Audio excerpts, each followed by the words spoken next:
This is a video walkthrough for this 2020 Heartland Mallard M32. We're going to start up front on the right front here and work our way all the way around the unit and then go inside. So right here you have access to the compartment area. In this box you have a exterior barbecue grill that mounts to the rear bumper, or for quick mounts, so you can easily take it on, take it off. We'll show you that mount when we get back there. And then here's the quick connect line for it. Right here you have your controls for front and rear stabilizer systems. These buttons here control these stabilizer jacks right there in the front and the rear. They are just stabilizer jacks, they're not leveling jacks. So don't try to level the unit with these stabilizer jacks. It will damage them, and then they will need to be replaced. Right here on the tongue of the unit, you have the 12-volt battery that powers your refrigerator and other accessories inside the unit. Right next to that, you have a battery disconnect or battery cutoff. Make sure this cutoff is turned off when you're not using the unit, and make sure it's turned on when you are using the unit, even if you are hooked to shore power, because if this is on while you're hooked to shore power, it will actually charge this battery here, so that when you unhook from shore power, your battery will be fully charged and ready for use. Underneath this cover here,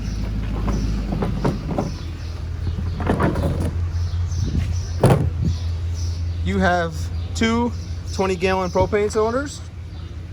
You have an auto changeover regulator. It does have a directional arrow on it showing you which tank it's going to draw the supply from. But if you leave the valves open on both the tanks, this regulator will automatically switch over and draw from the tank opposite of the supply arrow here, so you don't lose. Say you're using your furnace in the middle of the night and you know one of your tanks is getting low, you can just make sure you come out here, open this one up, and in the middle of the night your furnace won't stop working. It'll just keep drawing propane from this other cylinder. If you don't want it to automatically switch over, is make sure you leave one closed, that one that this is not facing, and your appliances will turn off because they will not be getting any propane. Come out here, switch it over, and open that valve, and you'll begin to have propane again. This unit is pre-wired for a Furrion solar charge. It's a trickle charger that would trickle charge your 12-volt system for if you're dry camping or something and you know you're going to be using that battery. It's a good thing to add that aftermarket solar charger on top of the unit.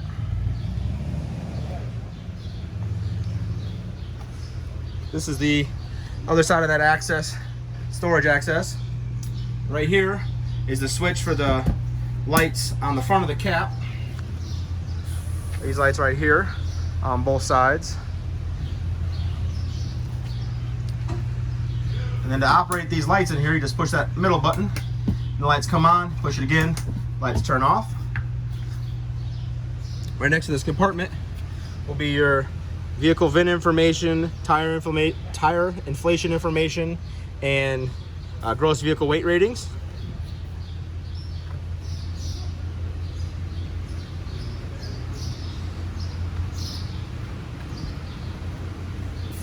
And then right here, between these two slide outs, you're gonna have your 50 amp shore power receptacle, where you hook your 50 amp shore power cord up into, and then there's this little ring on it, and that can be twisted into place to secure this so it does not come unplugged. And if you look right below that, all the way down here, this is your sewer outlet for your black tank and your gray tank. When you use your sewage, you have your sewage hose, and you put it on there and you twist it tight. You just pull these levers, these valves, and it releases any of the, it opens the tanks up so that they can drain. I recommend doing black tank first, and then gray tank to flush out that hose. And then I also, before you unhook your sewage, I recommend using the black tank flush, which I'll show you here in a second. It's on the other side of the unit. but I do recommend using that every time just to make sure that tank gets nice and cleaned out so you don't have any residual waste stuck in there.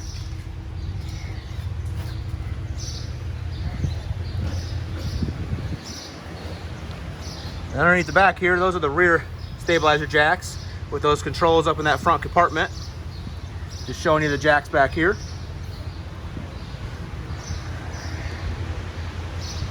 You have a full-size spare mounted on the rear. You have this swing out grill mount. This is for that grill that's in that front compartment. So you just unhook this little pin here, and then this opens up and it will swing freely. So when you're using your outdoor kitchen, you can have the grill mounted right here, ready for use. And the LP quick connect is right there. So you can just hook right there, make sure your propane's on the unit, and you'll be able to use the propane from the unit on that grill that you mount onto this mount right here. Above that mount, you have your city water connection. So if you take a city water hose, hook it up to that. You don't need to use your water pump. You'll just, as long as you leave that hose hooked up and turned on, it'll pressurize the lines inside this unit, and you can use your faucets like you would inside your home without having to turn the water pump on and without draining your freshwater tank. Under this, you have a outlet for your antenna in case you want to move a TV out here and you want to watch what's on the antenna. You can just hook some coax up to that, to the back of the TV. You have an outdoor shower right here with hot and cold water, and it stores away in this little clip here for easy storage. And then you have an on-off valve right there, so you can leave the water on, but you can adjust just the head, whether it's on or off, so you don't have to change the temperature of the water if you want to conserve water.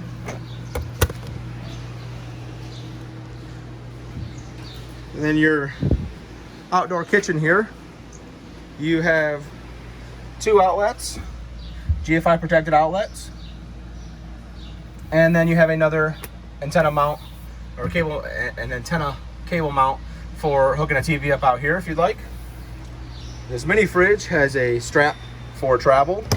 You just unclip that strap and you can use the refrigerator like normal with the temperature settings up there in the corner, with some storage underneath. And then you have this little pull-out counter. It's not really meant as a cooking surface, it's just more or less a counter.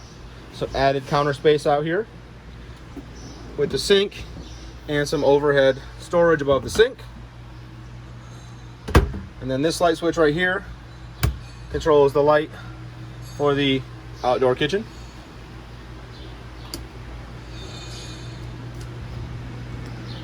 And there's two different style steps on this unit. On the rear door here, which is locked right now, so we'll unlock that when we go inside. But these steps, these operate a little different than the front ones. These, you just pull out, fold it all the way down, and now they're ready for use. And you just reverse those steps to put them away, flip that up, and push that in, and you're ready for travel. Right here next to this rear door is your black tank flush.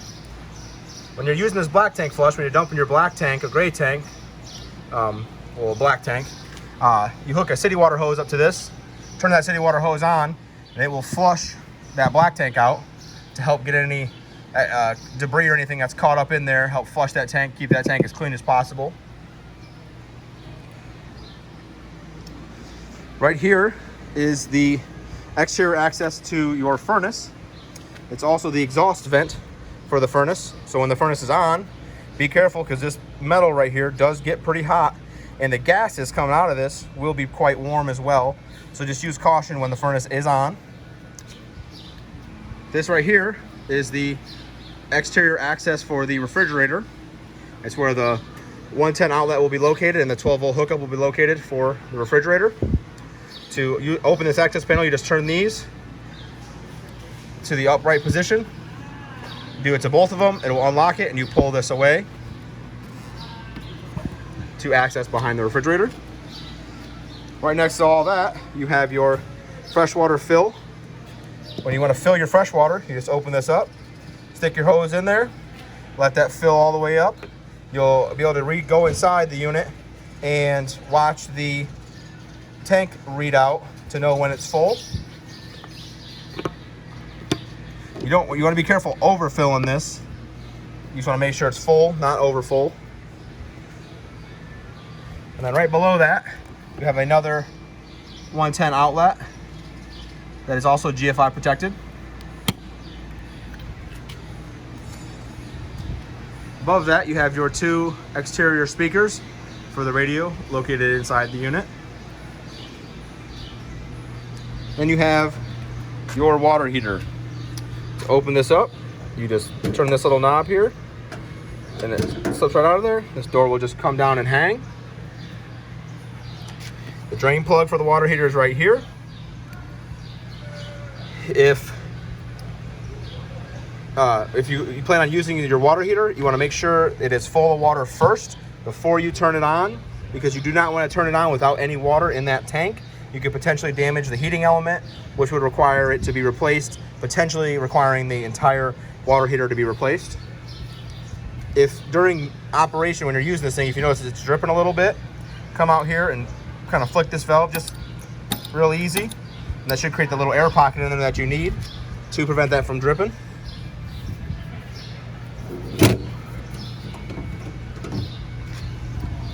So on this front door here, you have the step above steps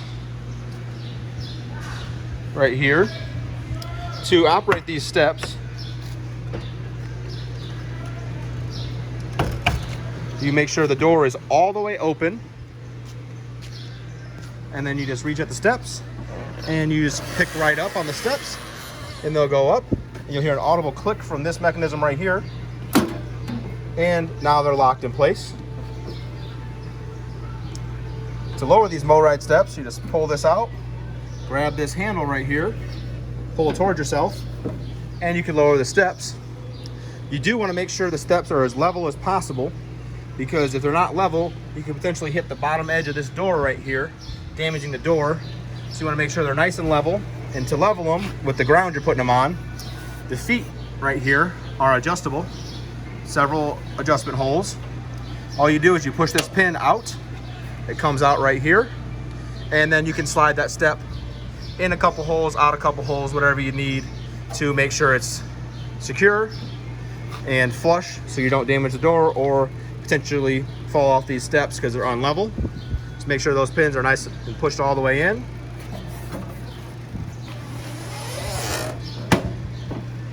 And again, you want to make sure it's nice and flush right here, so when you close the door, you don't accidentally hit the bottom edge of the door. You see how that closes real nice. If these steps are too high, you could potentially hit the door right here on the edge of this, damaging the bottom edge of that door.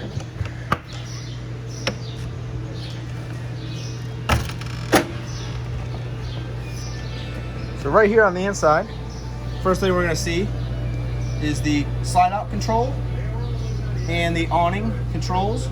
Simple rocker switches in and out. Hold it for in, hold it for out.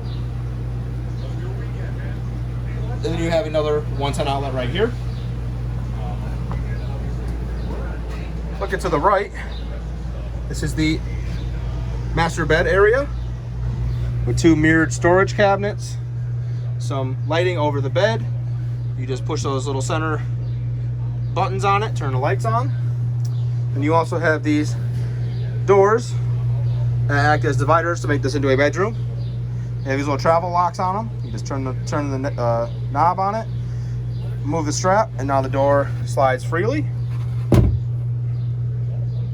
And you just want to make sure you push that back and get that strap around there and lock it in place for travel so that door is not banging around, causing damage while you're going down the road.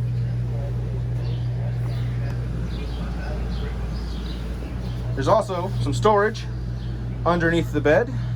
You just pick up on the edge of the bed and it will lift that storage door right up.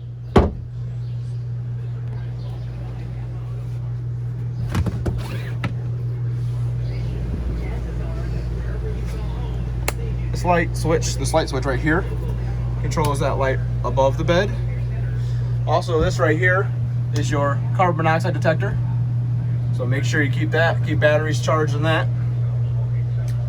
This unit is also pre-wired for the Winegard Connect system. So if there's something you'd like to add on later down the road, it's already pre-wired with a switch right here.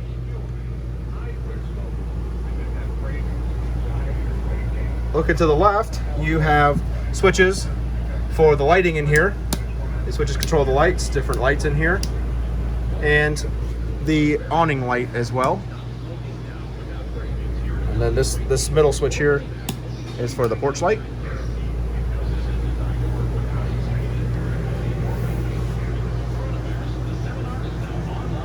This is the entertainment center with an area to mount a TV. Make sure if you do mount a TV, it's mounted where that TV backer location is, and there'll be a plate in there so you can actually mount it. If you just mount it anywhere, it could potentially rip out of there because it's not a structural area. So make sure you mount it in this area here. Here's the radio with the 2 zones, one for inside, one for outside, an auxiliary port.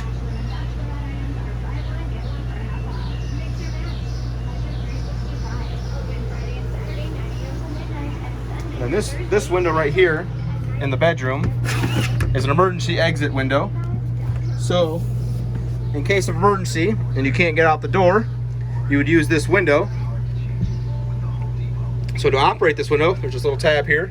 Just pull that down, pick this red tab up and out of there, and then just simply push out on the window. And if you were getting out in an emergency, you just push this rod all the way through, and then you would grab this red knob, and this helps pull that screen off of there, and you get that off there and you can get out of here safely. If you just want the window to remain open, there's a little catch that you'll feel it catch right there, and then you'll leave the window open this far. So if you just want the windows open so for some fresh air, you can do it that way, or if you need to get out in an emergency, you can push this out, and then this just locks back into place.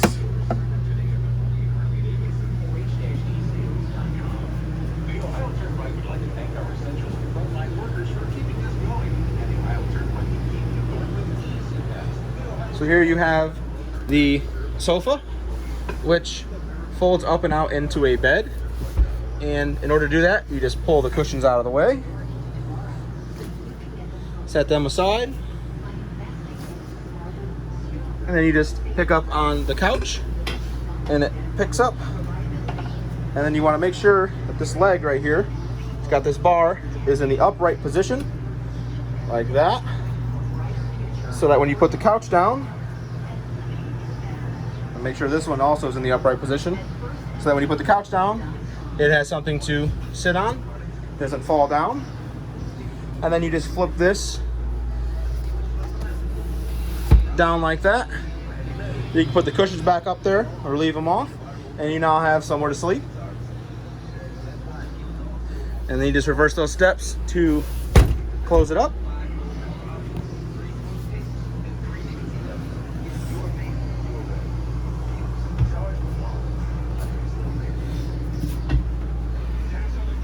And it just slips down in place.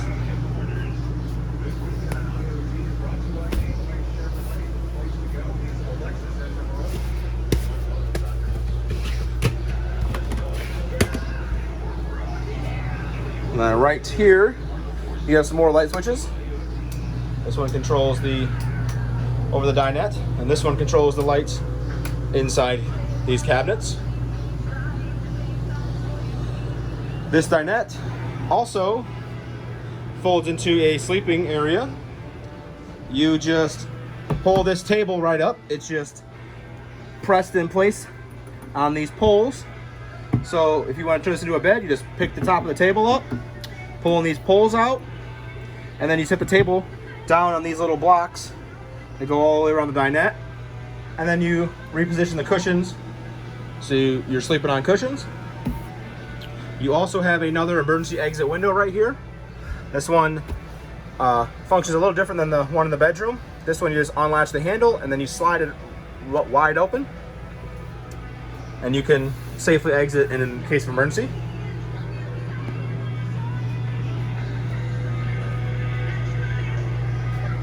You have a nice storage cabinet right here with removable shelves. These shelves do come out, so in case you do want to hang some coats or something in here, you can just move those shelves, set them aside. Right here is a road vac. Here's your road vac. The on-off switch right here. Underneath the bed in the front bedroom is where the hose and all the vacuum attachments are located, in that little green bag that's in there.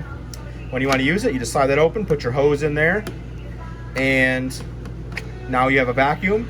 In order to change the bag, you just put your finger in here, pull this out a little bit, giving you access to the filters and the bag. And then to put it away, you just go left side first, and then go over here to the right and push that in, and you're locked in place.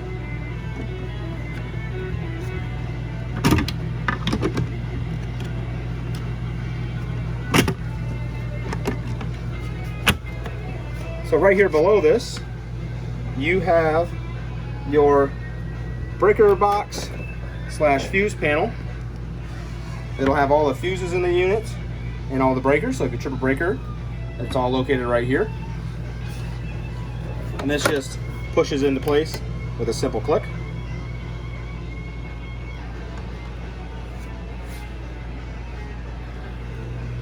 And then back here you have the bunk section with this fold down bunk located here. And then these down here that also kind of fold out into more bedding. This bunk can be picked up in this upwards location here, so that you can turn this into a sitting area for sitting and hanging out back here in the back. You just simply take these and you pin them in place so that they don't come down. And then finally you have your final emergency exit window. You just pull those tabs up and you'll be able to push that window out, and you'll be able to get out of here in case of emergency. And then over here you have another bunk. Right above that bunk you have a vent. You just pull down on this, and then you can adjust how open you would like this. You just pull up and then release once it's in one of these little, the teeth are sitting in one of these little grooves. That'll hold it in place. Make sure you close that for travel. Right underneath this bunk, get another cable hookup and 110 outlet. Again, GFI protected.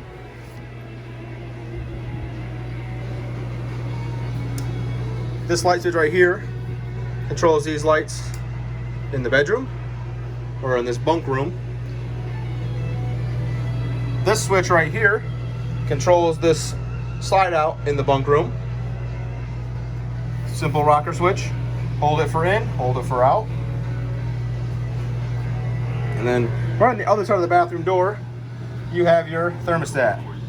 This is where you control the AC or the furnace.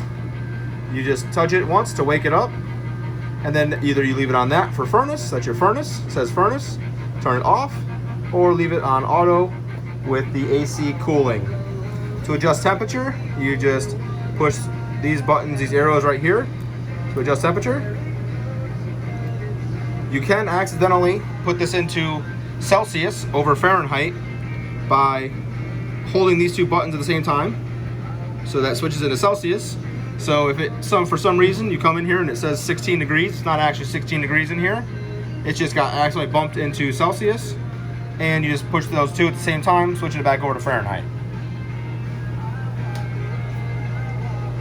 So this is the bathroom with that second door there. That's where that door leads. You have some under the sink storage here, and then you have a vanity mirror with storage behind it. Your shower with standard hot and cold. And then you also have on the shower head If you turn this on the shower head, it will shut the water off, so you can conserve water while in the shower without having to turn the faucet off, which would change the temperature of your water. You can just turn that off, conserve water, and then turn it back on when you need it.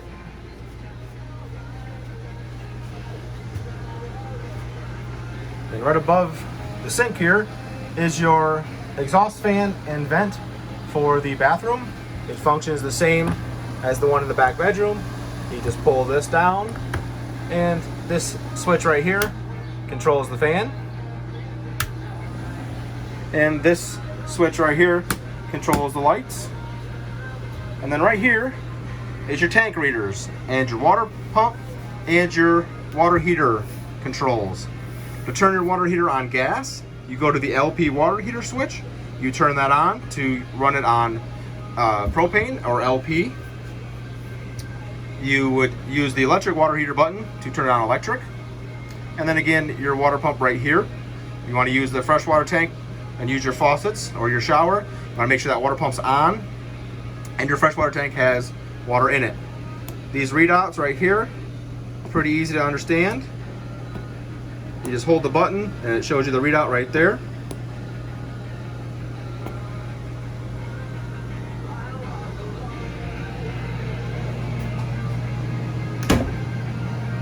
Moving on to the kitchen area, you have a Dometic refrigerator with controls located in the top of the freezer door. You have an on and off button, and then a auto/gas button. When this is out, it will be running on gas. If the button is pushed in, the auto light will come on and it will run on auto or electric.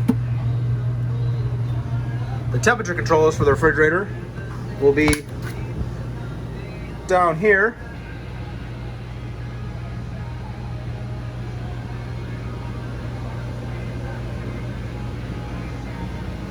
And then the information for the refrigerator is located on this tag right here.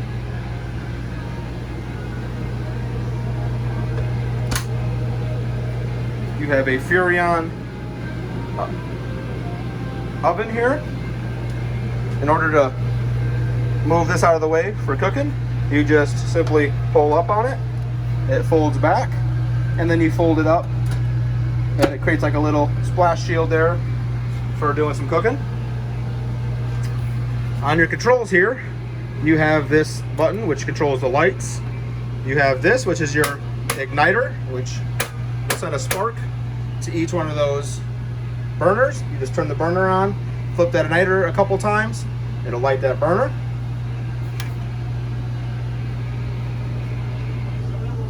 And then you have your oven right here. Same thing as the burners.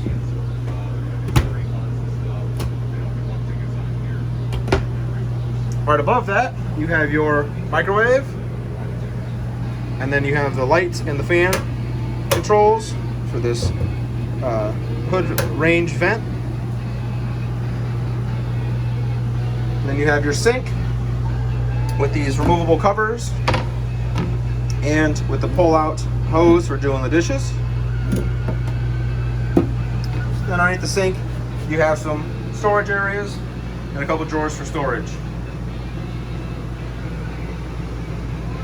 And then actually, one thing I forgot to mention when I was talking about the TV here, if you do mount a TV in this, and the bedroom doors are closed, you can come in here, remove this pin, and now this TV box will swivel so that you, if you want to watch TV from the bedroom up here in the front, just make sure these doors are out of the way, and this whole thing will swivel. And as long as you run your cords right through that hole there, they'll stay in place and swivel. And then that way you can watch TV in that bedroom or watch the TV from out here in the living area. And that'll conclude this walkthrough on this 2020 Heartland Mallard.